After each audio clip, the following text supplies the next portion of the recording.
एक कौवा बहुत दुखी रहता था।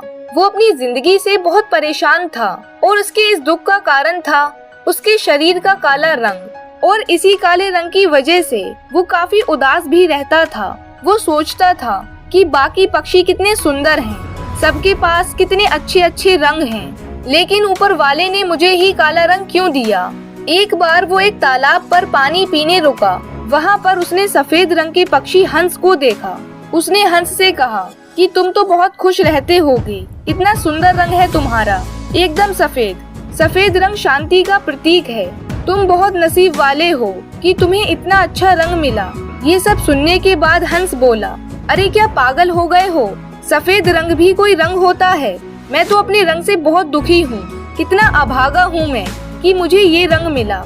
जब से मैंने तोते को देखा है मुझे लगता है कि वो सबसे सुंदर पक्षी है, क्योंकि उसके पास दो खूबसूरत रंग होते हैं, इसलिए वो ही सबसे ज्यादा सुखी है। फिर क्या था, कौवा तुरंत तोते के पास गया और बोला, तो तुम हो दुनिया के सबसे सुंदर पक्षी, तुम तो बहुत खुश होगे क्योंकि तुम्हारे पास कितना प्यारा रंग है, हरा रंग। तोते ने कहा, मैं पहले यही सोचा करता था कि मैं ही दुनिया का सबसे खूबसूरत पक्षी हूँ, लेकिन जब से मैंने मोर को देखा है मुझे लगता है कि वो ही दुनिया का सबसे सुंदर पक्षी है और सबसे ज्यादा सुखी भी। जिसके बाद कौवा मोर की तलाश में वहाँ से निकल पड़ा और आखिरकार कौवे को मोर मिल गया। कौवा मोर के पास गया और बोला, तो वो तुम ही हो जो दुनिया के सबसे सुंदर पक्षी हो, क्योंकि तुम्हारे पास रंग बिरंगे पंख हैं, सारे सुंदर रंग तुम्हारे शरीर पर हैं। तुम कितने भाग्यशाली हो, हजारों लोग तुम्हें देखने के लिए आते हैं, इसलिए तुम ही सबसे ज्यादा सुखी हो। मोर ने कहा, मैं हमेशा सोचता था कि मैं ही दुनिया का सबसे खूबसूरत और प्यारा पक्षी हूँ, लेकिन मेरी खूबसूरती की वजह से ही मुझे यहाँ पिंजरे में कैद कर लिया गया है।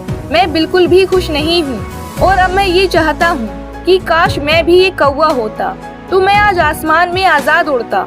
चिड़ियाघर में आने के बाद मुझे यही लगता है कि कौवा ही सबसे ज्यादा सुखी पक्षी है। ये सब सुनने के बाद कौवा समझ गया कि आखिर उसकी कीमत क्या है। इस कहानी से हमें भी एक प्रेरणा मिलती है कि हमें कभी भी किसी से अपनी तुलना नहीं करनी चाहिए। तुलना करने वाला कभी भी सुखी नहीं रह सकता, क्योंकि हर खुश दिखने वाले इंसान की जिंदगी में भी परेशानियां होती हैं। इसलिए हमारे पास जो कुछ भी है उसी में हमें खुश रहना चाहिए। Wish you all the best, stay tuned, stay motivated. Thank you, bye bye, take care.